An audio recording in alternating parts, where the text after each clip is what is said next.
कि उस गुस्से के बावजूद तुमने गुस्सा तो कर लोगे, सता नहीं पाओगे। कर्म जलने लगते, कर्म जलते दिखने लगते, और सब जो है मेरी लीला है, मेरे लीला के अलावा और है क्या। तो अब जो है कि तुम उस बिंदु पे प्रतिष्ठित हो चुकी हो, अब उस बिंदु का विसर्जित करना है। उन्होंने हमारे साथ गलत किया, बुरा किया, जो भी किया, हम उसे जो है भूलना चाहते हैं। अच्छा बुरा जो कैटेगराइजेशन है, ये कैटेगराइजेशन व्यवहारिक जगत के लिए कुंडलिनी जागरण हो और ब्रह्मरंध्र ओपन होना चाहिए, तब बात बनती है।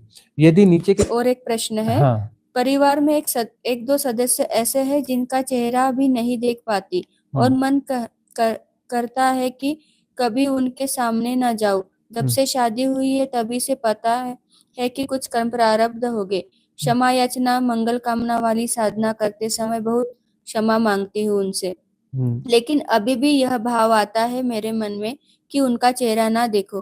क्या साधना करते करते यह भाव खत्म हो जाएगा? पहले तो में बहुत ज्यादा गुस्सा था, अब वह काफी कम हो गया है। हाँ, यही पहले उनके प्रति क्रोध ज्यादा था, अब जो है क्रोध बहुत कम हो गया है ना।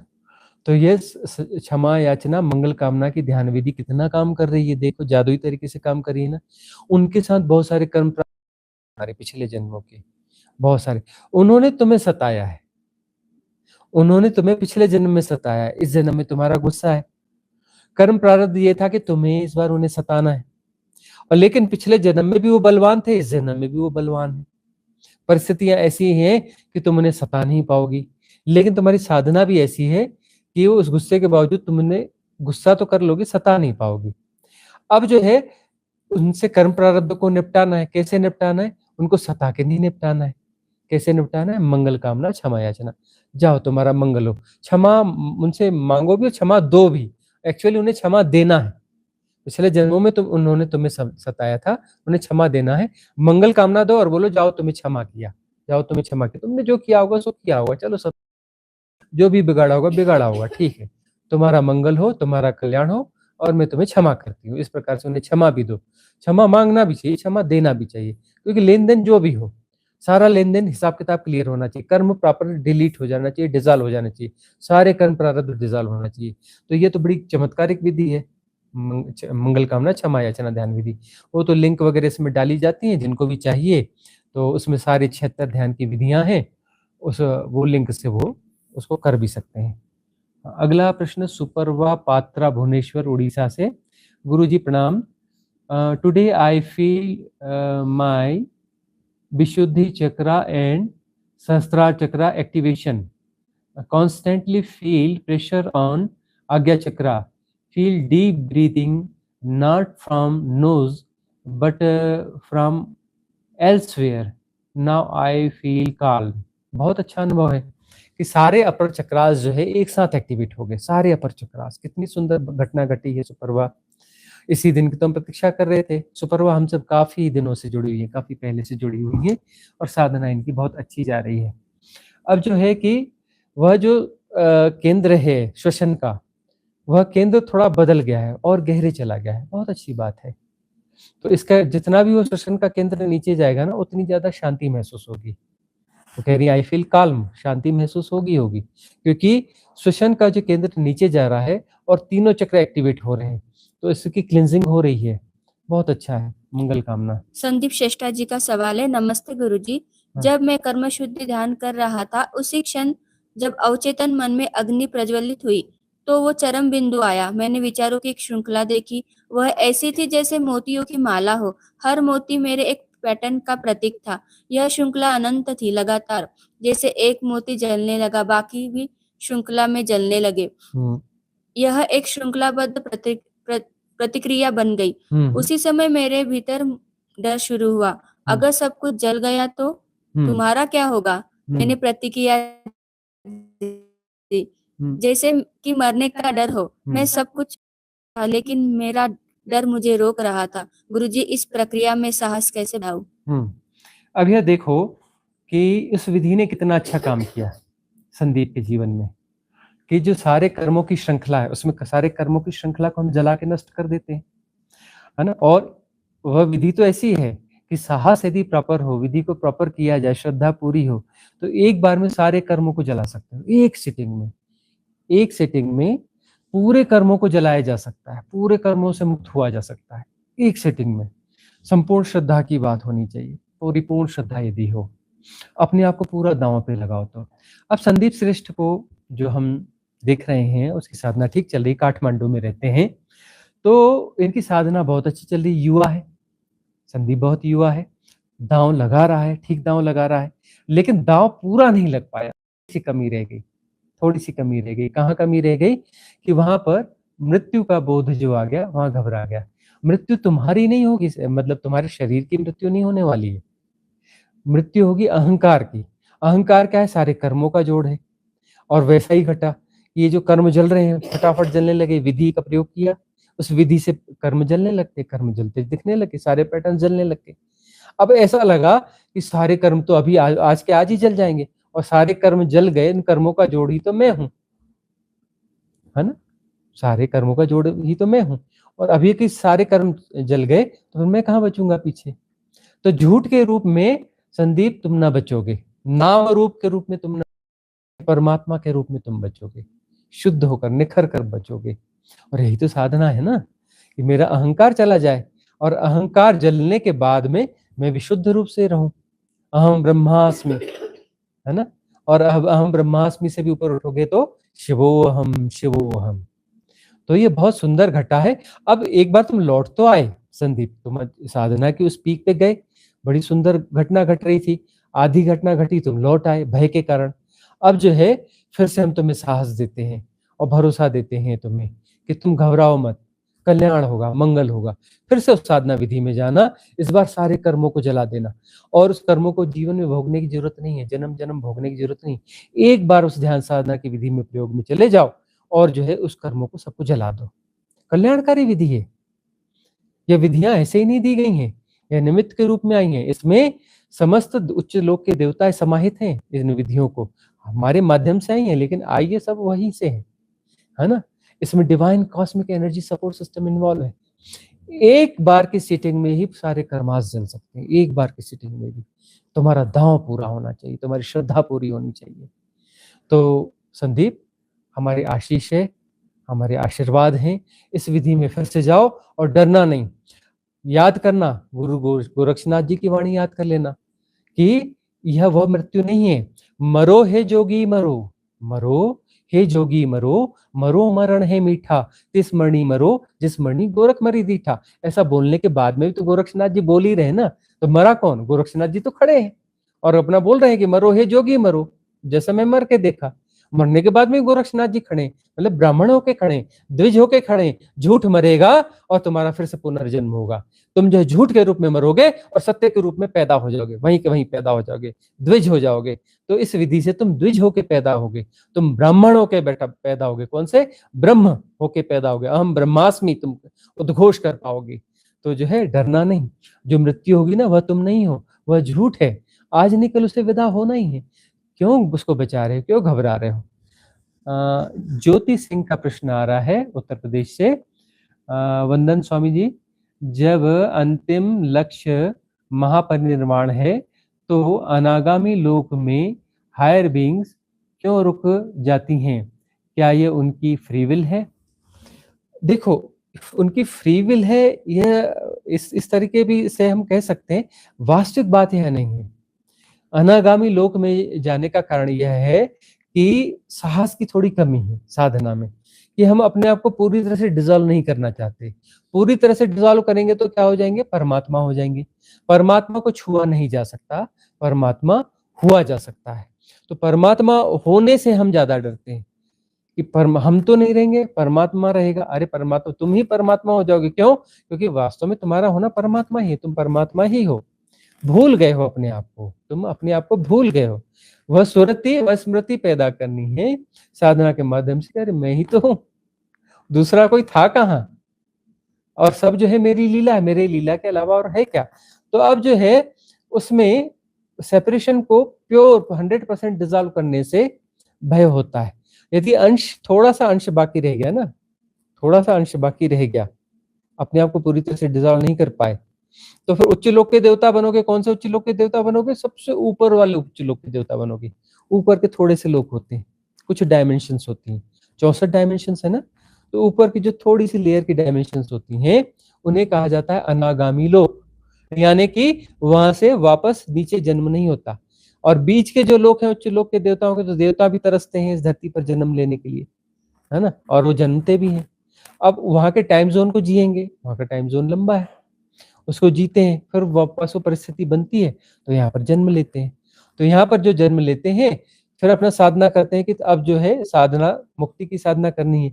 लेकिन यदि भय लास्ट मोमेंट में यदि भय आ गया, महापरिनिर्वाण में निर्वाण हो गया साधना में, तो निर्वाण का अर्थ है कि सारे भ्रम जो है टूट गए हैं, सारे भ्रम टूट गए हैं, लेकिन एक्चुअली जो है कुछ उदात्त गुण रह जाएंगे, उदात्त गुण रह जाते। देखो आखिरी फसावट क्या है, उदात्त गुण है। यदि सब कुछ डिजॉल्व हो जाए तो शरीर में रहना मुश्किल है, लेकिन सब कुछ डिजॉल्व नहीं होता है, कुछ उदात्त गुण रह जाते हैं। तो ऐसा व्यक्ति जिसमें आत्मज्ञान फलित हो गया है, बुद्धत्व हो गया है, एनलाइटनमेंट हो गया है, तो उसकी मौजूदगी में अन्य लोगों का भी कल्याण होता है आसपास। वो कुछ करे ना करे, वो बैठा भी है ना, तो उसके आसपास कोई भी बैठा रहे, उसको अच्छी एनर्जी मिलेगी, उसमें भी उदात्त गुण आएंगे, साधना की अपने आप अभिप्सा जागेगी, कुछ ना कुछ बीज उसके भीतर पड़ेगा ही पड़ेगा, पड़ेगा ही पड़ेगा पॉजिटिवली। तो ऐसा होता ही होता है। तो वो जो है उदात्त गुण उसके भीतर कुछ रह जाते हैं, वह निर्माण हो गया, महापरिनिर्वाण नहीं हुआ, आत्मज्ञान हो गया उसको। अभी एक दशा और है, तो अब वो जो है कुछ उस शरीर के उस बाकी चीजों को जिएगा, उदात्तता से जुड़े हुए कुछ कर्म प्रारब्ध उसके रह जाएंगे कि दूसरों का कैसे कल्याण करें। अब दूसरों का कल्याण करते करते उसके कुछ जो कर्माज है बचे हुए वह भी पूरे हो जाएंगे, ठीक है ना, कि उसे कुछ दूसरों को बांटना है। अब उसको बांटने के लिए वह देशना भी दे सकता है, लेकिन यदि देशना वह देने के में सक्षम नहीं है, लेकिन वह ऐसे व्यक्तियों के संसर्ग में भी रहता है, तो उसका कुछ ना कुछ तो कल्याण होगा ही होगा, क्योंकि वो स्टेज ही उसकी ऐसी है। उसके आसपास में जो रहेगा उसका मंगल ही होगा, उसका जो है मंगल ही होगा। अब इस स्थिति में क्या होता है कि वहां पर जब महापरिनिर्वाण यानी जब ये शरीर छूटने वाला है, तो यह एक शरीर गिरेगा, समता पुष्ट होनी चाहिए, दूसरा शरीर गिरेगा। कौन सा शरीर? जो भौतिक शरीर फिजिकल बॉडी के पीछे है, आकाश शरीर, आकाश शरीर गिरेगा, इथरिक बॉडी गिरेगी। उसके बाद में वहां फिर समता पुष्ट होनी चाहिए, तीसरा शरीर गिरेगा, सूक्ष्म शरीर, एस्ट्रल बॉडी, जिसको कॉजल बॉडी भी कहते हैं, कारण शरीर भी कहते हैं, वह गिरेगा, समता पुष्ट होनी चाहिए। फिर जो है चौथा शरीर गिरेगा, चौथा शरीर गिरेगा तो मनस्काया, मेंटल बॉडी गिरेगी, उसके बाद में भी समता पुष्ट होनी चाहिए। अब जो है यहाँ पर थोड़ी बात अटकेगी कि जो आत्म काया है वह भी गिरनी चाहिए, वह भी गिरनी चाहिए, समता पुष्ट होनी चाहिए। आत्म काया गिरेगी तो ब्रह्म काया, है ना। आत्म काया जिसकी साधना बहुत डीप गई है, हम ब्रह्मास्मि को उन्होंने काफी जिया है, तो उनको आत्म काया गिराने में कोई विशेष दिक्कत नहीं होगी। अब ब्रह्म काया में तो आ गए, अब ब्रह्म काया में आ गए, और ब्रह्म काया में भी समता पुष्ट होनी चाहिए, वह गिरनी चाहिए। वह यदि नहीं गिरी ब्रह्म काया तो अनागामी लोक में जन्म लोगे। यदि आत्म काया शेष रह गई है, आत्म काया नहीं गिर पाई, है ना, तो बहुत उच्च लोक के देवता बनोगे, लेकिन जन्म होगा, इस धरा पर जन्म होगा, और बहुत अच्छा जन्म होगा, बहुत अच्छा जन्म होगा। हो सकता है कि गुरु बनोगे, सदगुरु बनो या ना बनो, लेकिन गुरु बनोगे, अच्छा जन्म होगा। लेकिन जो है अनागामी लोक में नहीं जा सकते। अनागामी लोक में कब जाओगे? जब ब्रह्म काया में प्रतिष्ठित हो, और ब्रह्म काया के गिरने के प्रति जो है समता यदि नहीं बना पाओगे तो अनागामी लोक में जन्म होगा। और यदि वहां भी समता बना ली, वहां भी समता बना ली, तो ब्रह्म काया भी गिरेगी, और उसके बाद क्या घटेगा? शिवोहम शिवोहम, शिव काया। शिव काया का अर्थ क्या है? जो अनंत है, जो असीम है, जो निर्गुण है, जो निराकार है, जो देश काल के पार है, बियॉन्ड टाइम एंड स्पेस है, वह निर्वातीय अनंतता, वह निर्वातीय अनंतता, इनफाइनाइट वैक्यूमनेस, वह शिव काया है। उस शिव काया में प्रतिष्ठा होगी, उसे हम परमानंद भी कहते हैं। वह काया कैसी है? परमानंद है। उसमें जो विसर्जन होता है तो आनंद किसमें परिणत हो जाता है? परमानंद में। ब्रह्मास्मि, अहम ब्रह्मास्मि में क्या रहेगा? आनंद रहेगा, परमानंद नहीं होगा। परमानंद कहाँ घटेगा? शिव काया में।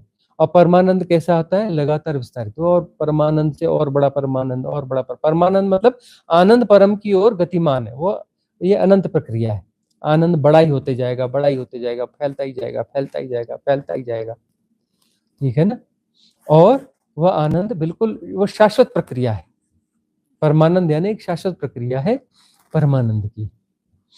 तो अब यदि ब्रह्म काया को विसर्जित करने का साहस यदि नहीं हुआ तो महापरिनिर्वाण नहीं होता, वह अनागामी लोक में जन्म होता है। तो ज्योति समझ में आ गई होगी बात। अगला प्रश्न कम्युनिटी से। नालंदा नलावड़े का प्रश्न है, नमस्कार भगवान, ओशो कहते हैं कि हर वक्त ध्यान केंद्र पर रखें और उससे आपकी चेतना का विकास होगा। आजकल मेरा दिन भर ध्यान केंद्र पर ही रहता है, कुछ भी करूं तो वह केंद्र का ध्यान नहीं कहीं पर हटा ही नहीं, और हो गया तो फिर से एक एफर्टलेसली केंद्र पर अवधान होता है। तो इससे चेतना का विकास कैसे होगा? और एक बात है कि मेडिटेशन विधि हैपनिंग में ऐसा लगता है कि मेरी पूरी चेतना जैसे केंद्र खींच रहा हो और वहां पर सिकुड़ रही हूँ। बहुत खिंचाव महसूस होता है, पूरा सर से लेकर पूरे बॉडी की चेतना केंद्र खींच रहा हो। अब ये देखो नालंदा, हमने जो तुम्हें ध्यान विधियां दी हैं अभी तुम्हें उसका प्रयोग करना चाहिए, है ना। जिस प्रकार से हम बता रहे हैं वैसा करो। अभी जो है इधर उधर भटको मत। ओशो की देशनाएं बिल्कुल सही है ना, बहुत सही देशनाएं हैं उनकी, और उनकी प्रेरणाएं सही है, सब कुछ सही है। लेकिन अब इन ध्यान विधियों के माध्यम से तुम इस स्टेज तक आ चुकी हो जहां अब तुम्हें जो है अंतिम छलांग की तैयारी करनी है। अब इधर उधर भटकाव बिल्कुल भी तुम्हारे लिए अनुकूल नहीं होगा, अनुकूल नहीं होगा। अब जो है किसी केंद्र की तरफ न जाओ, अब केंद्र के विसर्जन की तरफ जाओ। अब हमने तुम्हें इस स्टेज पे ला दिया है कि केंद्र के विसर्जन पे जाना है और तुम वापस केंद्र पे जा रही हो। हमने तुम्हें आगे की विधि दे दी है, वह स्टेज तुम्हारी क्रॉस हो चुकी है। जो स्टेज तुम्हारी क्रॉस हो चुकी है उस स्टेज को और फिर वापस वहां लौटने का क्या औचित्य है। अब जो है किसी केंद्र में जाने की जरूरत नहीं, अब तो केंद्र को तोड़ने की बात। बिंदु वाले हमने एक बहुत गहन परिचर्चा करी है, बिंदु के रूप में उसे बताया है, बहुत डीपली, बहुत साइंटिफिक बताया है ना। तो उस बिंदु का विसर्जन करना है, उस बिंदु का विसर्जन करना है, उस बिंदु को संभालना नहीं है। अब उससे आगे की स्थिति आ गई, वह सहायक है। जो साधक हैं जो अभी नीचे के तल की साधना में है उनको उस केंद्र को पुष्ट करने की जरूरत है। पहले केंद्र को पुष्ट करेंगे, बाद में केंद्र को विसर्जित करेंगे। हमने तो तुम्हें इस स्टेज पे ला खड़ा किया है कि तुम उस बिंदु पे प्रतिष्ठित हो चुकी हो। अब उस बिंदु का विसर्जित करना है, उसको विसर्जित करना है, अंतिम छलांग लेनी है। तो अंतिम छलांग लेने के लिए जो है इधर उधर भटको मत नालंदा। हमारी आशीष है, मंगल कामना है कि तुम्हारी वह अंतिम छलांग बहुत जल्दी घटे। एक प्रश्न ये आ रहा है शांता सपकोटा का, नेपाल से। प्रणाम गुरुजी, जब मैं चक्र शुद्धि ध्यान करती हूँ और विशुद्धि चक्र पर ऊर्जा की गेंद, ऊर्जा की बॉल बनाती हूँ तो मैं फूट फूट कर रोने लगती हूँ और ऐसा हर बार होता है, कृपया इसके लिए मार्गदर्शन करें। देखो, चक्र शुद्धि ध्यान जो है अपने आप में बहुत कारगर ध्यान है, और विशुद्धि चक्र पर जब भी तुम आती हो और वहां पर 3 बार ओमकार का नाद करके एक डिवाइन एनर्जी बॉल क्रिएट किया जाता है, तो वहां पर रोना घट जाता है। रोना क्यों घटता है? क्योंकि वहां पर मेजर ब्लॉकेज है, मेजर ब्लॉकेज है। तुम जो है ऐसी स्थिति में, पिछले जन्म में ऐसी स्थिति में तुमने आत्मज्ञान की स्थिति को उपलब्ध किया है कि जहां पर पुरानी परंपराओं के हिसाब से तुमने अपना घर परिवार छोड़ा था, उस वाली सन्यास परंपरा में गई थी। तो वह ब्लॉकेज उस बात का है, उस बात का है कि तुमने अपना घर परिवार छोड़ा था, लाइबिलिटीज पूरी नहीं करी थी, वह दंश तुम्हारे भीतर रह गया था। वह दंश अभी जो है फूट फूट कर रोने में निकल रहा है। अब क्या करना चाहिए तुम्हें? तुम्हें मंगल कामना करनी चाहिए उस शरीर में जब थी और जो समय जो तुम्हारे परिवारजन थे या जिनकी तुम्हारे प्रति लाइबिलिटीज थी, है ना, तुम्हारी उनके प्रति जो लाइबिलिटीज रही होंगी, उनके लिए तुम्हें मंगल कामना करनी पड़ेगी।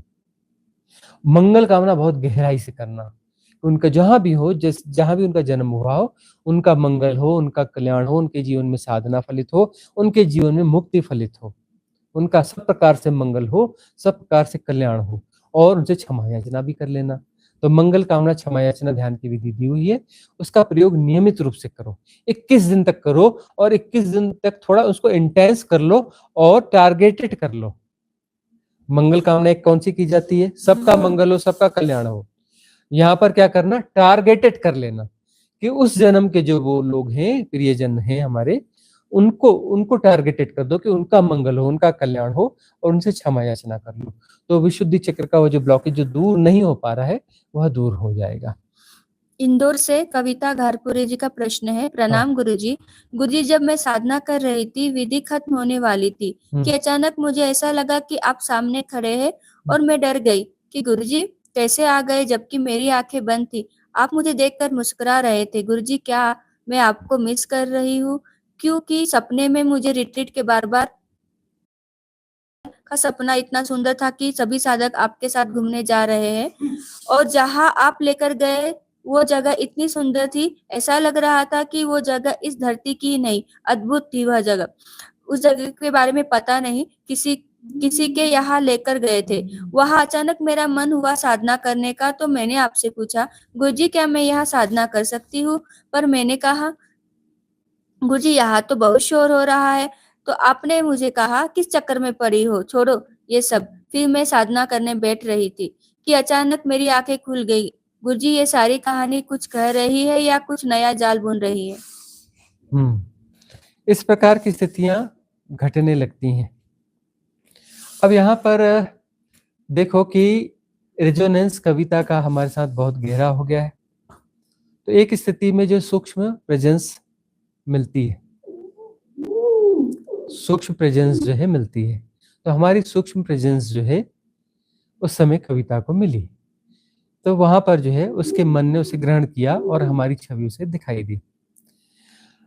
अब यह है कि पूर्व जन्मों की बहुत सारी बातें, पूर्व जन्म में बहुत सारे साधक हमारे साथ साधना में रहे हैं, तो कविता उनमें से एक है।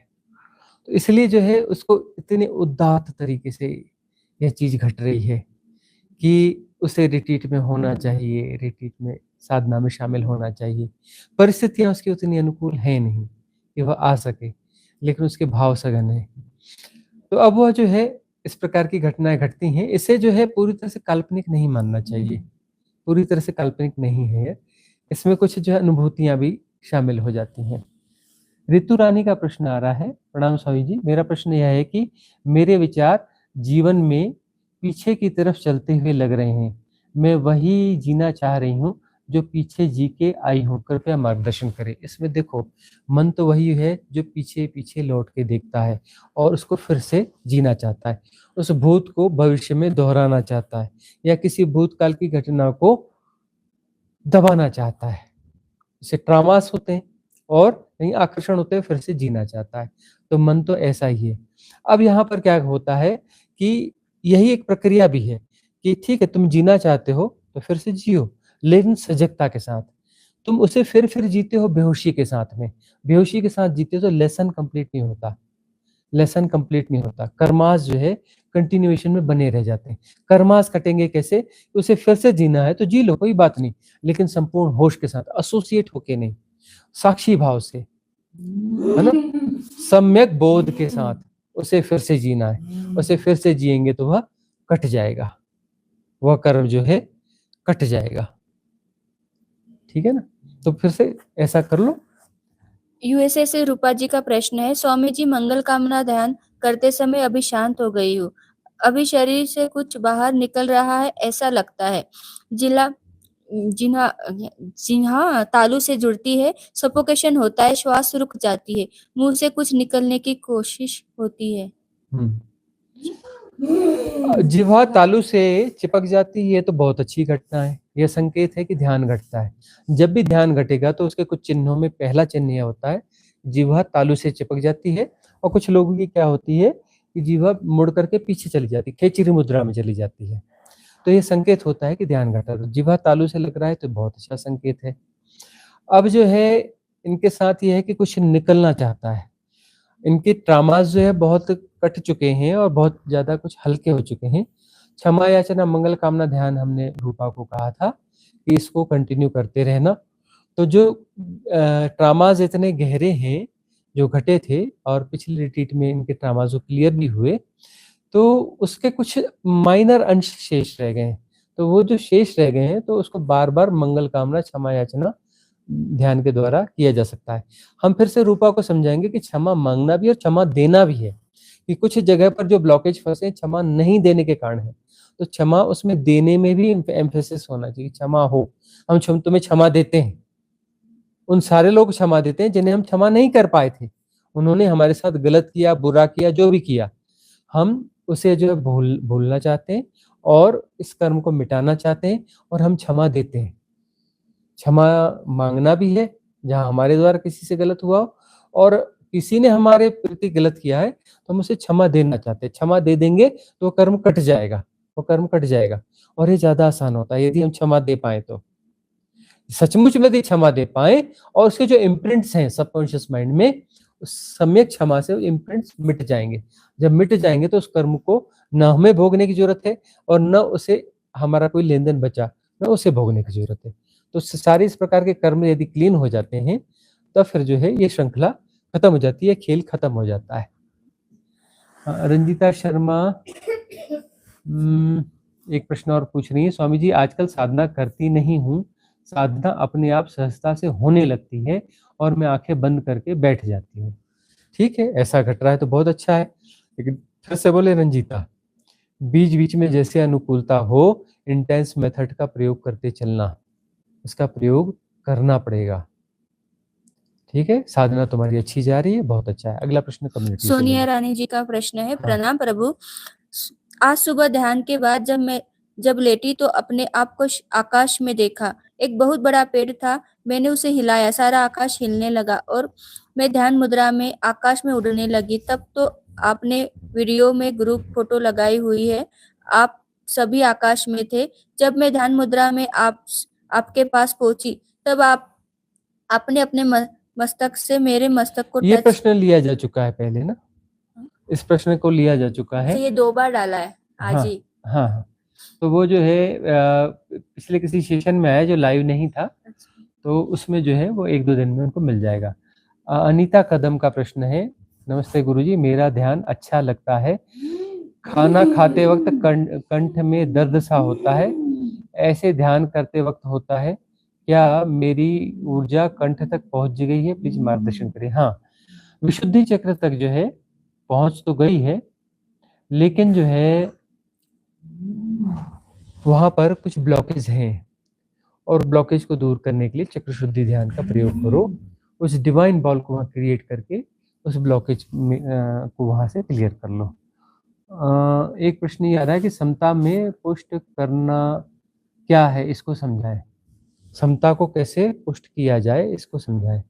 समता को पुष्ट करने का अर्थ यह होता है कि पहली बात है कि कैटेगराइजेशन ना हो, है ना, यह अच्छा है या बुरा है। तो अच्छे के प्रति तुम्हारा आकर्षण होगा, बुरे के प्रति तुम्हारा दुर्भावना होगी, है ना, तो वहां पे समता पुष्ट नहीं होती है। देखो, समता पुष्ट करने का एक उदाहरण हम दे रहे हैं। एक महिला संत बहुत कम हुई है ना, और मुस्लिमों में तो बहुत कम हुई है ना। तो सूफिज्म में एक मुस्लिम महिला संत हुई है, राबिया। तो राबिया जो है उनके पास जो कुरान थी, तो कुरान को जो है वो पढ़ा करती थी। तो उनके यहाँ जो एक दूसरा सूफी संत आकर के रुका और उसने मांगी भी, कुरान दो, मुझे कुरान पढ़नी है, और अपना पढ़ने लगा।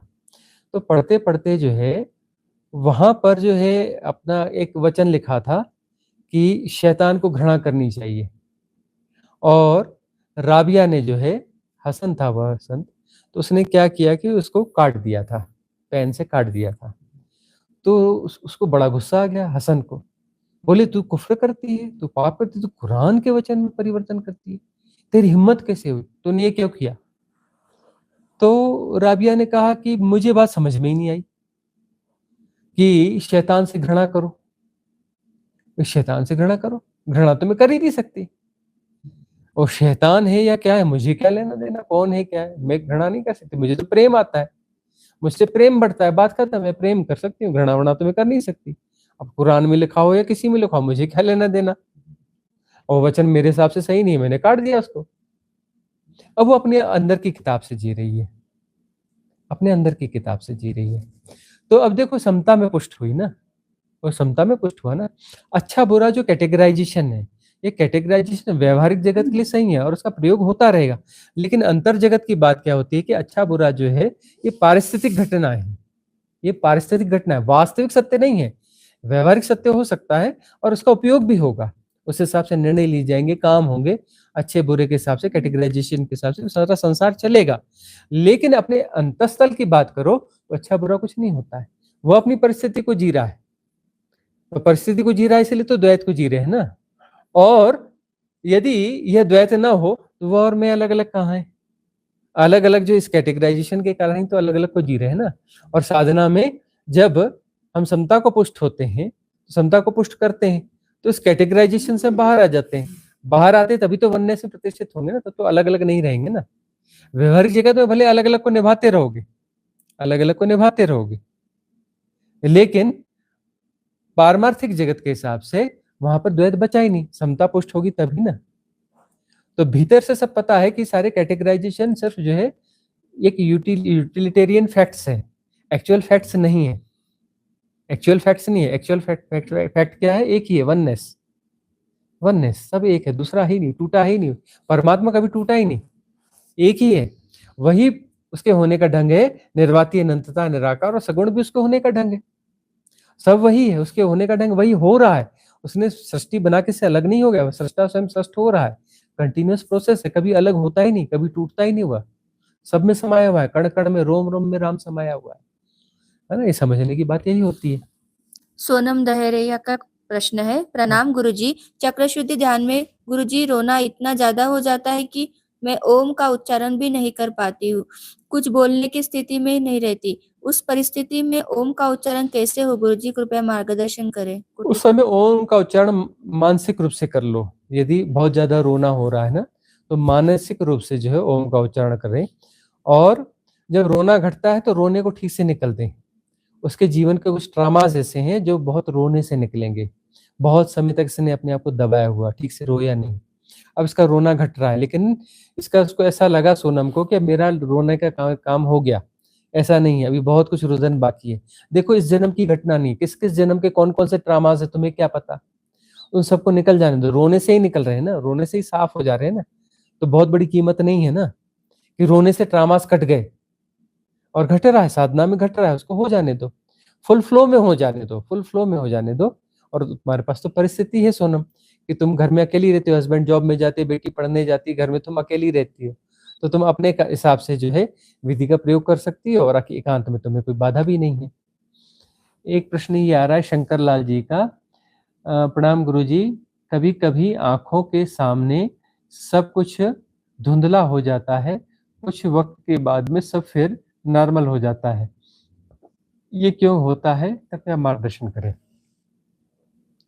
जब भीतर की ओर मुड़ती है ना दृष्टि, भीतर की ओर मुड़ जाती है, तो बाहर आने में जो है वो तैयार नहीं होती। तुम्हारी आंखें तो खुल गई और दृष्टि कहाँ उन्मुख है? भीतर की ओर उन्मुख है, तो बाहर पूरा ब्लर ब्लर दिखेगा। फिर धीरे धीरे धीरे धीरे जो है मैकेनिज्म नॉर्मलाइज हो जाएगा, नॉर्मलाइज हो जाता है तो फिर बाहर देखने लगते हो। तो दृष्टि भीतर घूमती है ना, भीतर घूमती है। भीतर घूमने का अर्थ यह होता है कि एक एक्चुअली बंध लगता है, इस आज्ञा चक्र के साथ में ऐसा बंध बन जाता है, एक त्रिकोण बन जाता है, और त्रिकोण बन जाता है और नजरें जो है पीछे घूम जाती हैं। फिर जब अपना उसमें बाहर जैसे आना भी होता है ना, ऐसा लगता है कि आंखें तो नॉर्मली खुली हुई हैं, पर वो जो है भीतर की तरफ ही खुली हुई हैं। धीरे धीरे धीरे धीरे जो है उसका मैकेनिज्म वापस रीसेट होता है, तो थोड़ी देर के लिए घटना घटती है और बाद में सामान्य हो जाता है। इसकी चिंता करने की जरूरत नहीं है, अपनी साधना जारी रखें, सब रॉबिन जी मंगल का होगा। प्रश्न है, हाँ। प्रणाम गुरुदेव, गुरुजी पिछले एक सप्ताह से दिन में 2 बार क्षमा याचना ध्यान करना चालू कर दिया है। हाँ। तो अब कोई भी ध्यान विधि प्रयोग करता हूँ तो शरीर में बहुत झटके लगते हैं, रात को जाति स्मरण करते हुए भी शरीर में झटके लगते हैं। ऐसा होगा, देखो इसकी ज्यादा चिंता न लो, ऐसा होता है। जब भी तुम्हारी स्विचिंग होगी, इस बॉडी से भीतर किसी बॉडी में स्विचिंग होगी, तो वहां पर जो है झटके लगेंगे। मतलब वो तब होता है जब तुम्हारी चेतना इस शरीर को छोड़ करके भीतर के शरीर में प्रवेश करती है, तो अंतर जगत में जैसे जैसे जाओगे तो इस प्रकार की घटना घटती है। दिव्या का प्रश्न आ रहा है, क्या पास्ट लाइफ रिग्रेशन साधना में सहायक है?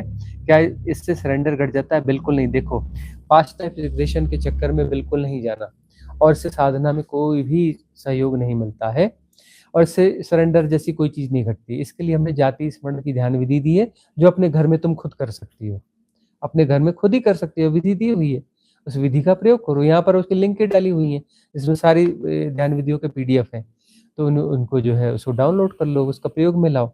और इससे ये जो है उसमें सब तुमको कहीं कहीं कोई ग्लिम्स बताई जाती है, वो पता नहीं मनोकल्पित है कि झूठी है कि क्या है। जाति स्मरण में तो तुम्हें पूरे के पूरे जन्म याद हो जाएंगे, उसमें जो भी स्किल तुमने सीखी होगी वो सब आ जाएगी, जो लैंग्वेज वहां की होगी तो लैंग्वेज तुम्हें आ जाएगी, है ना। और एक जन्म नहीं, कई जन्म भी आ सकते हैं उसमें। तो इस प्रकार के व्यर्थ के चक्कर में कम पड़ो। यहीं से ले लो। एक प्रियंका गुप्ता का प्रश्न है, प्रणाम गुरुदेव, मैं मंगल कामना, क्षमा याचना, सेल्फ हीलिंग विधि करती हूँ, अब चक्र बैलेंसिंग विधि भी शुरू करी है। बहुत अच्छा है, इन सारी विधियों की जितनी अनुकूलता हो उतनी विधियों का प्रयोग करते चलो। स्वाति सिंह का प्रश्न है, प्रणाम गुरुदेव, आपके आशीर्वाद से श्वास वाला ध्यान करते हुए कुछ पलों के लिए शरीर होने का आभास खत्म हो गया है और अनाहत नाद लगातार सुनाई दे रहा है, मन बहुत शांत था। धन्यवाद गुरुदेव, मंगल हो, कल्याण हो स्वाति। हम इस दिन की प्रतीक्षा कर रहे थे और वह दिन आ गया, बहुत अच्छी बात है। अगला प्रश्न कम्युनिटी से ले लो। वर्षा कदम जी का प्रश्न है, प्रणाम स्वामी जी, मैं अब ऐसी अवस्था में हूँ कि अब शांति सी छाई है, अब ब्रह्मरंध्र खुला नहीं, बाहर सब होता रहता है, कुछ खुद को तकलीफ में देखती रहती हूँ, अंदर कुछ होता नहीं, कोई आशा निराशा नहीं, कुछ पाना नहीं, पूरा खालीपन, जैसे सब ठहर चुका है, आगे क्या है कुछ पता नहीं, बताए स्वामी जी क्या करना है, फिर से वापस भौतिक जगत में जा रही हूँ ऐसा लग रहा है। नहीं, यहाँ समता पुष्ट हो रही है। भौतिक जगत में जाना कैसे हुआ कि ना आशा है न निराशा है, सम में प्रतिष्ठित हो रही हो ना, इसे ही तो समता कहते हैं। यह स्थिति आएगी। अब समता जब में प्रतिष्ठा होती है तब वहां पर इन्फ्लुएंस करता है, फिर मन आखिरी कोशिशें करता है, उस समता को बिगाड़ने की कोशिश करता है।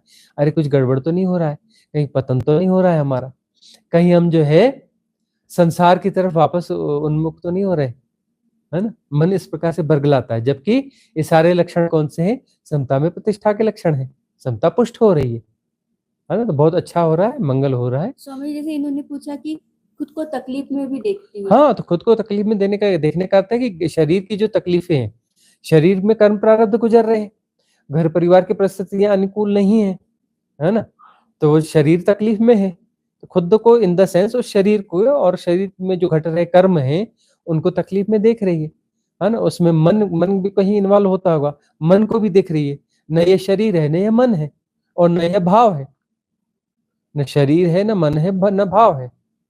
तो अब जो है वो साक्षित्व ठीक से घट चुका है, समता पुष्ट होगी तो साक्षित्व रहेगा ना। तो शरीर को तो देखोगे ना, अपने खुद को देखो, मतलब शरीर को देखो ना। खुद का मतलब क्या है? उस नाम रूप को हम खुद खुद कहते हैं ना, उस नाम रूप के साथ में जो भी घट रहा है तकलीफ घट रही, समस्या घट रही, अच्छा घट रहा, बुरा घट रहा, उसको समभाव से देखना हो रहा है, समभाव से देखना हो रहा है। यही तो साक्षित्व घटा ना, सम्यक साक्षित्व यहाँ घटा ना, ठीक है ना। समता पुष्ट हो रही है ना। अब समता पुष्ट रखो, इससे और ऊपर की घटना घटेगी, साक्षित्व के ऊपर की घटना घटेगी, ब्रह्मास वाली घटना घटेगी, ठीक है ना। ट्रांजिट फेज बहुत सारे देख लिए, एक ट्रांजिट फेज और आएगा इस वर्षा, तैयार रहना, थोड़ी देर से आएगा। अभी तुम रिलैक्स रहो, इस रिलैक्सनेस का आनंद ले लो, अपने आप को हील कर लो, तैयार कर लो। एक ट्रांजिट फेज और आएगा, उसके बाद तुम्हारी एक छलांग और लगेगी। ट्रांजिट फेज बार बार आते हैं, तपस्या के काल बार बार आते हैं, जहां पर एक बॉडी से दूसरी बॉडी के बीच में मूवमेंट होता है। सविता एलावत जी दिल्ली से, इनका एक प्रश्न और आ रहा है, स्वामी जी एक और प्रश्न है, क्राउन चक्र के बाहर जाने के बाद कुछ घूमता हुआ महसूस होता है, एकदम ठंडा बवंडर जैसा, ये क्या है स्वामी जी? हाँ, क्राउन चक्र से बाहर जाने के बाद कुछ घूमता हुआ सा महसूस होता है। वह जो है देखो, वो एनर्जीज जो हैं, जो कॉस्मिक एनर्जीज हैं, बाहर घूम रही हो कॉस्मिक एनर्जीज हैं, उसके साथ जैसे ही कनेक्ट होते हो तो एक शीतलता, एक ठंडक घटती है, उस शीतलता का महसूस होते हो। जब बहुत गहरा ध्यान घटता है ना, बड़ी शीतलता, बड़ी ठंडक महसूस होती है। वह डिवाइन एनर्जी, जो डिवाइन कॉस्मिक एनर्जी है ना, कॉस्मिक एनर्जी के साथ में जब भी अलाइन होते हो तो शीतलता और ठंडक महसूस होती है। तो बहुत अच्छा घट रहा है सविता, साधना कंटिन्यू रखो, हमारी मंगल कामनाएं। गुरुदेव, नौकरी में सांस लेना मुश्किल हो रहा है, क्या यह ट्रांजिट पीरियड है? सब कुछ स्वीकार है। स्वीकार तो नहीं है ना चिराग दीप, हम तुम्हें कितना समझा रहे हैं कि तुम जो है, तुम हम बहुत अच्छे व्यक्ति हो, बहुत सज्जन व्यक्ति हो, तुम्हारी श्रद्धा भी अच्छी है, तुम्हारा समर्पण भी अच्छा है, बहुत कुछ अच्छा है, लेकिन जो है स्वीकार में थोड़ी कमी है। देखो, अब ये जो है तुम्हारे पास यदि जो लाइबिलिटीज हैं, लाइबिलिटीज के हिसाब से नौकरियां तो करनी पड़ेंगी, और आज के युग की नौकरियां हैं वह तो निचोड़ती हैं, ये वहां पर तो सफोकेशन होगा, थोड़ी मुश्किल होगी, सांस लेना मुश्किल होता है। लेकिन यह जो है, यह ट्रांजिट पीरियड है, इस तरीके से उसको नौकरी में काम करने में सफोकेशन हो रहा है, और यह ट्रांजिट पीरियड है, नौकरी से जोड़ के देख रहे हो। देखो, साधना में जो है ऐसा होता है कि सफोकेशन होता है, तो वहां पर जो बहुत सारी चीजों को हमें स्वीकार करना पड़ेगा, व्यवहारिक सत्य है की तरह उसको देखना पड़ेगा। नौकरी करना वो मुश्किल है, क्योंकि वो परिस्थितियां बहुत अनुकूल नहीं है, अनुकूल परिस्थितियां नहीं है वह नौकरियों में आजकल जो परिस्थितियां हैं, उसके बावजूद वहां पर अभिनय पूर्वक जीना पड़ेगा, अभिनय पूर्वक जो है जीना पड़ेगा, वहां स्वीकार भाव को और पुष्ट करना पड़ेगा। ट्रांजिट पीरियड जैसा है, ट्रांजिट फेज जैसा है, उस जो सब कुछ स्वीकार है जो बोल रहे हो ना, उसको थोड़ा और गहराई में जाओ। जब तक फाइनेंशियल फ्रीडम में ना आ जाओ, तब तक देखो ऐसा करना पड़ेगा, या तो स्विचिंग करो अपना, या तो अपना जो कुछ ट्रांसफर ले लो तो अगली जगह की परिस्थितियां शायद अनुकूल हो, या तो फिर जो है अपना ऐसा कुछ करो कि अपनी यदि स्किल क्वालिटी हो तो कहीं दूसरी जगह अप्लाई करो जहाँ पर नौकरी में थोड़ी और अनुकूल परिस्थितियां हो, ऐसा करके भी देखा जा सकता है। लेकिन जो है यदि लाइबिलिटीज है, घर परिवार के दायित्व हैं, तो नौकरी तो करनी पड़ेगी। तो जब करनी ही है तो उसे स्वीकार भाव से करो ना, स्वीकार भाव से करो ना, उसको जो समस्या मान के क्यों करते हो, स्वीकार भाव से करो उसे। और प्रश्न है वहाँ? नहीं है। वैशाली तायडे का पूना से प्रश्न आ रहा है, प्रणाम स्वामी जी, अब किसी से बात करना अच्छा नहीं लगता, अकेला रहना पसंद आ रहा है, लेकिन विधियां नहीं हो पा रही, लेकिन कन्वर्सेशन रोज सुनती हूँ। देखो, यह फेज जो है आएगा वैशाली, जहाँ पर विधियां करने का मन नहीं होता, तो मन के हिसाब से नहीं चलना, मन के न होने के बावजूद तुम्हें विधियों को करना है ना? ऐसे बहुत सारे साधकों के साथ हो गया कि अब साधना करने का मन नहीं होता, सब कन्वर्सेशन सुनते हैं, ये करते हैं, वो करते हैं, फिर धीरे धीरे हो गया कि नहीं, अब इधर उधर, अब जो है जैसे वो भय बढ़ेगा, है ना, साधना आप करोगे और ये कन्वर्सेशन भी सुनोगे तो भय बढ़ेगा। क्यों भय बढ़ेगा? क्योंकि मन की मृत्यु निकट आएगी। तब घबरा कर क्या करते हैं लोग? विधि को छोड़ देंगे। फिर विधि को छोड़ देंगे तो फिर क्या करेंगे? तो कन्वर्सेशन को बीच में मिस करेंगे, फिर क्या करेंगे? कहीं उधर उधर ढूंढेंगे दूसरी जगह, कुछ और सुनना चालू करेंगे। कौन सा? लोअर लेवल का। क्या सुनेंगे? सच बोलना चाहिए, झूठ नहीं बोलना चाहिए, सेवा करनी चाहिए, सत्कर्म करना चाहिए, ऐसे प्रकार के जो देशनाएं सुनेंगे, बड़ी सीधी सादी सरल वाली देशनाएं सुनेंगे। हाँ, कितनी अच्छी बात है, कितनी अच्छी बात है, मतलब जिसमें टाइम पास हो जाए। तुम्हें हम दे रहे हैं कि तुम समय के बाहर कैसे छलांग लो, बियॉन्ड टाइम एंड स्पेस कैसे जाओ, और वहां पे मन तो घबराहट पैदा करेगा, घबरा करके मन बोलेगा तुम्हें साधना करनी, करो ये, इस जगह पे जाके साधना करो। कहाँ पर? जहां पर साधना सालों से चलती है लोगों की, आगे पूरी साल जिंदगी भर साधना चलेगी, अगले जन्म में भी साधना चलेगी, जन्मों जन्मों साधना चलेगी, उस जगह जाके साधना करो जहाँ जन्मों जन्मों की साधना है, मुक्ति की साधना नहीं है। मन तो तुम्हें वहां ले जाएगा ना, तुम्हें बोले तुम्हें साधना करनी है, हाँ तब तो दूसरी जगह दिखाते हैं, देखो ये साधना की जगह, यहाँ साधना करो। और हमारे पास की साधना है, तो जो मन तुम्हारा समझा रहा है उसकी मृत्यु घटेगी। तुम्हारा मन रह नहीं सकता, तुम्हारा अहंकार रह नहीं सकता, तो घबरा कर जो है वो तुम्हारे साथ ऐसा खेल खेलेगा, उस जाल में तुम फंस गए तो बात फिर लंबी खींच जाएगी। तो वैशाली, ये आगे चक्कर बड़ा होने वाला है, अभी यहाँ तक है, चक्कर बड़ा होने वाला है, अभी से सावधान। इसके बावजूद साधना की विधि, इंटेंस विधियों का प्रयोग करना चालू रखो, और वहां पर फिर भय भी आएगा, उस भय के बावजूद साधना जारी रखो। कितना भी भय होगा, डरना नहीं, घबराना नहीं, लौट के नहीं देखना, गुणा भाग में नहीं पड़ना, वहां पर जो है मृत्यु घटेगी। और तब बात समझ में आएगी कि क्यों गुरु गोरक्षनाथ जी कहते हैं कि मरो हे जोगी मरो, मरो मरण है मीठा, तिस मणि मरो जिस मणि गोरख मरी दीठा। क्योंकि उस मृत्यु की, झूठ की मृत्यु के बाद में ही तुम द्विज होगे और अहम ब्रह्मास्मि का उद्घोष कर पाओगे। एक आध प्रश्न कोई और हो तो लेते हैं। हरीश कुमार का प्रश्न है, स्वामी जी, जैसे ही आंख बंद हो करता हूँ, आज्ञा चक्र पर दबाव महसूस होता है और कल रात सर के अंदर लेफ्ट साइड दर्द होने लगा, बहुत तेज। ये क्या हुआ बताएं। आज्ञा चक्र में दबाव तो महसूस होगा ना, जिस चक्रों में जाओगे वहां पर कुछ एक्टिवेशन होता है, तो एक्टिवेशन होगा तो वहां का कुछ ना कुछ तो वहां पे महसूस होगा ही होगा।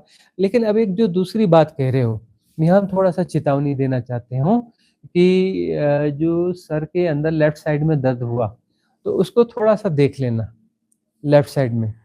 तो बहुत सारे जैसे मोबाइल यूज करते हैं ना, एक तरफ से इस तरफ से या इस तरफ से, तो वहां पर जो है अंदर कुछ दर्द वगैरह होने लगता है। तो रेडिएशंस के भी बहुत सारे प्रॉब्लम है, मोबाइल रेडिएशंस के। तो उसको हर चीज को अध्यात्म से जोड़ के देखने की जो प्रवृत्ति है वो खतरनाक हो जाती है, ये देख लेना। कहीं पर कुछ फिजिकल प्रॉब्लम्स भी होते हैं, तो उसका जो है टेस्ट करवा लेना कि भीतर कोई गांठ तो नहीं बन रही है। बहुत सारे ऐसे लोग हैं जो टावर के आसपास रहते हैं, टावर के नीचे रहते हैं, तो उनके अंदर में सिस्ट बन जाती है और वो पेन करती है ना। तो इस प्रकार से चेकअप कर लेना। और जो आज्ञा चक्र वाली बात है वो तो बात ठीक है कि आज्ञा चक्र में सेंसेशन हो रहा है, लेकिन उसको क्रॉस करना बहुत जरूरी है। एक प्रश्न आया है, हाँ ले लो कम्युनिटी से। मीनू चंद का सवाल है, गुरुजी प्रणाम, आपकी देशना कुछ महीनों से सुन रही हूँ और ध्यान की विधियों का भी प्रयोग करती हूँ। मेरे 2 प्रश्न हैं। कुछ दिन पहले नाभि केंद्रन की विधि का प्रयोग करने के बाद से अचानक बहुत रोना आ जाता है। सिसकियां ले लेके रोती हूँ। छोटी सी बात पे रोना आता है। बहुत दर्द निकल रहा है भीतर से। क्या यह नाभि चक्र की क्लींजिंग हो रही है? और दूसरा प्रश्न, पहले प्रश्न को ले लेते हैं कि नाभि चक्र केंद्रण वाला ध्यान किया मीनू ने, उसे बहुत रोना आ रहा है। क्यों रोना आ रहा है? क्योंकि ये स्वाधिष्ठान चक्र जो है, रोना हंसने वाली घटनाएं, भय वाली घटनाएं, यह विकार जो है, ये सारे इस नाभि चक्र से, स्वाधिष्ठान चक्र से जुड़े हुए हैं। नाभि चक्र का केंद्र कर रहे हैं तो पहले वो चक्र शुद्ध होगा, इस कारण ये घट रहा है, मतलब विधि काम कर रही है, क्लींजिंग हो रही है, ठीक है ना, उसमें चिंता की कोई बात नहीं है, विधि को कंटिन्यू रखो। दूसरा प्रश्न क्या है मीनू का? नाभि पे अवधान करते ही आज्ञा चक्र पर एनर्जी की स्ट्रांग वाइब्रेशन फील होती है। इसका क्या कारण है? कृपया मार्गदर्शन करें। अब ये देखो, वहां पर कुछ घट रहा है, नाभि चक्र में काम हो रहा है, वहां के पैटर्न डिजॉल्व हो रहे हैं। तो क्या हो रहे हैं? पैटर्न का डिजॉल्व होने का मतलब क्या होता है कि एनर्जी मुक्त हुई। एनर्जी मुक्त हुई तो क्या होगी? ऊपर जाएगी। अगले चक्र जो है, अब यदि आज्ञा चक्र की साधना उसके पिछले जन्म की कुछ है, तो एनर्जी सीधी कहाँ जाएगी? सीधे उसको मिलेगी, आज्ञा चक्र को मिलेगी, उस पर एक्टिवेशन स्टार्ट हो जाएगा। लेकिन इसलिए चक्र शुद्धि ध्यान भी कहते हैं कि बीच के कोई, जैसे मणिपुर रह गया, अनाहत रह गया, विशुद्धि रह गई, इसके कुछ अपने ब्लॉकेज होंगे, छोटे मोटे होंगे, जो भी होंगे, छोटे मोटे भी हैं तो क्यों रहे, वहां पे छोटे छोटे विकार भी होंगे तो क्यों रहे, उनकी क्लींजिंग करनी पड़ेगी ना। क्योंकि अब पिछले जन्मों के थोड़े होंगे, इस जन्म में थोड़े आए होंगे, ज्यादा न भी आए होंगे, थोड़े तो आए होंगे ना। इसलिए चक्र शुद्धि ध्यान से पूरे चक्रों का भेदन करना चाहिए, ताकि शुद्धि करनी चाहिए, ताकि जो है चक्र भेदन प्रॉपर हो सके। सारे चक्रों का भेदन होना चाहिए, सारे चक्रों का ठीक से भेदन होने के भेदन करते हुए जो है कुंडलिनी जागरण होना चाहिए, सुषुम्ना नाड़ी पुष्ट हो, और सारे चक्रों का प्रॉपर भेदन करते हुए जो है कुंडलिनी जागरण हो और ब्रह्मरंध्र ओपन होना चाहिए, तब बात बनती है। यदि नीचे के चक्रास अशुद्ध रह जाएंगे तो कुंडलिनी जागरण तो हो जाएगा, ब्रह्मरंध्र नहीं खुलेगा, क्योंकि उसमें ऊर्जा की चोरी हो जाएगी। वो जो विकार हैं बीच के, जो चक्रा में अशुद्धियां हैं, विकार हैं, वो बहुत सारी एनर्जी को चोरी कर लेंगे, सक कर लेंगे, अपने पास स्टोर कर लेंगे। एक प्रश्न ये आ रहा है, प्रणाम स्वामी जी, आपने बताया था मुझे कुछ समय पहले बहुत तेज खुशबू का एहसास 3-4 बार हुआ था, लेकिन 2 लोगों ने मुझसे कहा कि कौन सा परफ्यूम लगाया है, बहुत तेज खुशबू आ रही है, क्या था? देखो, साधना करते वक्त जो है अतीन्द्रिय क्षमताएं भी जागती हैं और कुछ ऐसी चीजें घटती हैं कि तुमसे खुशबू निकलने भी लगेगी। कई बार ऐसा होगा कि तुमसे रोशनी निकलने लगेगी, ऐसा होता है, तुम्हारे शरीर से रोशनी निकलने लगेगी। उस समय अपने आप को वहां पर बचाना पड़ता है। कौन सा परफ्यूम लगाया है? तो कुछ बोल दो, अरे वो घर में लाए थे, रखा था, हमने लगा दिया, हमें पता नहीं कौन सा परफ्यूम है। कुछ ना कुछ ऐसा बोल देना। ऐसा मत बोल देना कि साधना के कारण आ रही है। तुम्हारे शरीर से रोशनी निकलने लगती, कई बार वहां तुम्हें छुप के रहना पड़ता है, लोगों के सामने निकलना नहीं। वहां पर पता चला तुम अंधेरी रात में निकल रही हो और बहुत सारी टार्चों जैसी रोशनी जल रही है, ऐसा भी कई बार घटता है ना? हमने बताया था कि जब हम बहुत छोटी उम्र में थे और हमारे साथ एक घटना घटी, इतनी ज़्यादा रोशनी निकली और संयोग ऐसा था कि हम जो है, जहाँ सब लोग सोते थे वहाँ नहीं सोते थे, बड़ा घर था बहुत। हम जो है बहुत दूर वाले किसी कोने के कमरे में सोते थे और वहाँ से जो है 100 फीट दूर तक जो है कोई नहीं रहता था। हम जहाँ जिस घर में रहते थे, एकड़ के हिसाब से घर था। तो हमारे रूम जो है, हमारा रूम जहाँ रहते थे उसके आस-पास का जितना भी ब्लॉक था, इलाका था, उसमें हम अकेले ही रहते थे, कोई नहीं रहता था। और जो है दूसरे जो रहते थे 100 फीट दूर रहते थे। तो वह जो इतनी ज़्यादा रोशनी उठी, इतनी ज़्यादा रोशनी उठी कि वो हर रंध्र से निकल कर के खूब तेज फैली। लेकिन आधी रात की बात थी, तो वहाँ पर जो है घटना दब गई।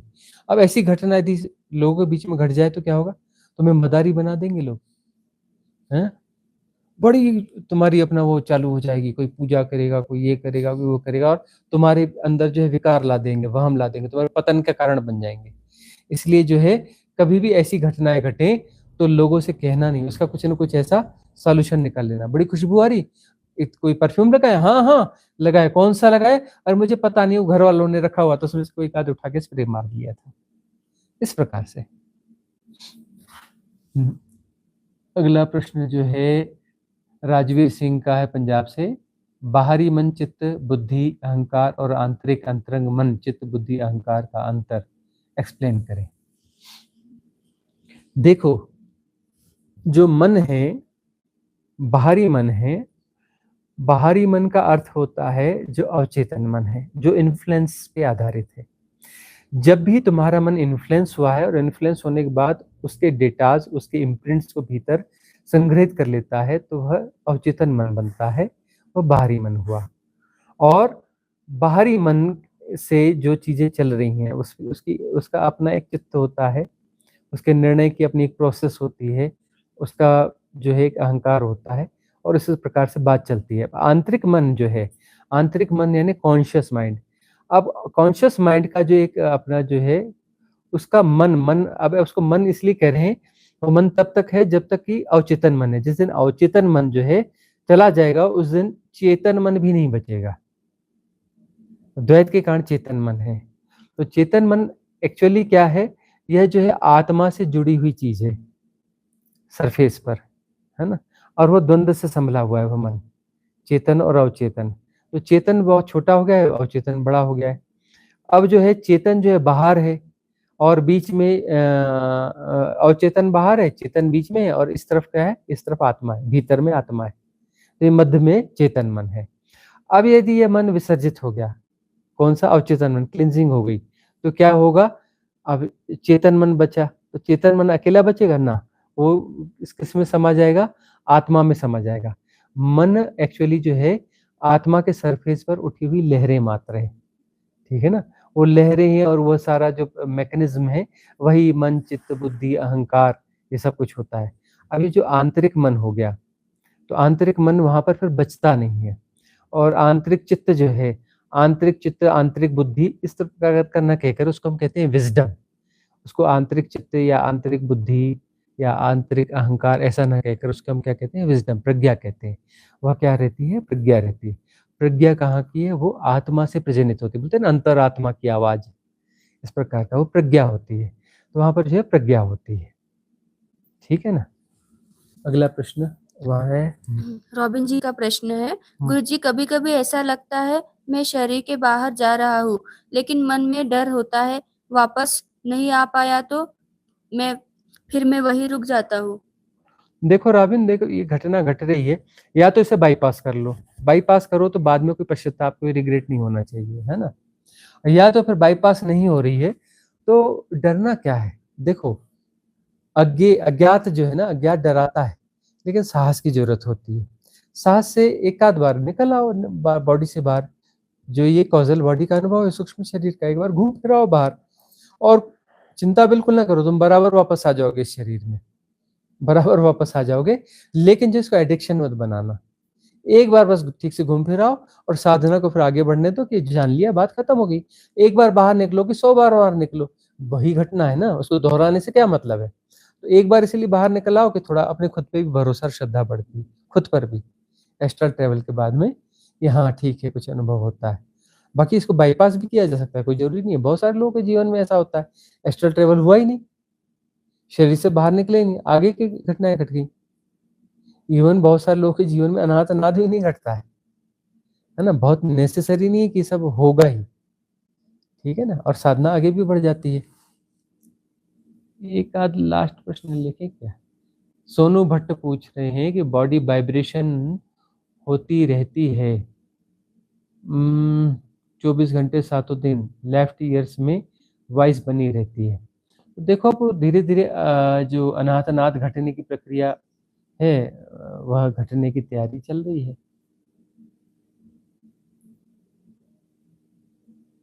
सपना जैन का एक प्रश्न ले लें? स्वामी जी, पैर के तलवे में कुछ दिन से वाइब्रेशंस फ़ील हो रही है। क्या ऊर्जा नीचे जा रही है? ये क्या है? ऊर्जा नीचे नहीं जा रही है। वहाँ पर ऊर्जाओं का एक अलग सर्कल बनता है ना? वहाँ पर भी ऊर्जाओं के कुछ चक्र होते हैं, वाइब्रेट हो रहे हैं।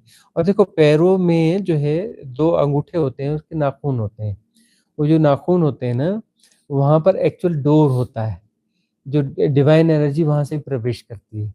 तो बहुत सारे लोगों के जीवन में घटता है कि वहाँ पर पैरों के तलवों में एनर्जी महसूस होगी और वहाँ पर एनर्जी का प्रवेश वहाँ से भी महसूस होता है। तो यह 2 डोर होते हैं। एक डोर और होता है, जो तुम्हारा मूलाधार है और अपना जो है मलद्वार है। उसके मध्य में एक जो है ऐसा चतुष्कोण होता है। एक ऐसा चतुष्कोण होता है ना, एक ये ऐसा वाला चतुष्कोण होता है, ऐसा। उसको टच करोगे तो महसूस होता है, बहुत छोटा-सा होता है। वहाँ से भी ऊर्जा का प्रवेश होता है और उसके भीतर से नाभि के थोड़ा नीचे और पीछे जाते हैं ना, तो वहाँ पे एक कुंड है, जो कि फिज़िकल नहीं है, मेटाफिज़िकल है। उस कुंड में जो है डिवाइन एनर्जी होती है ना? और वो जो एनर्जी वहाँ पर जो स्टोर होती है और बाद में वही सुषुम्ना नाड़ी बन के कुंडलिनी शक्ति बन के ऊपर जाती है। तो आज की सभा यहाँ समाप्त करते हैं, मंगल कामना करेंगे। भवतु सब मंगलम, भवतु सब मंगलम,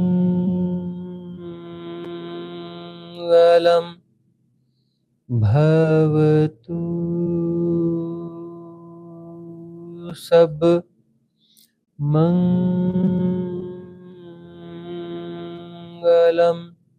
सबका मंगल हो, सबका कल्याण हो, सबका मंगल हो, सबका कल्याण हो, सबका मंगल हो, सबका कल्याण हो।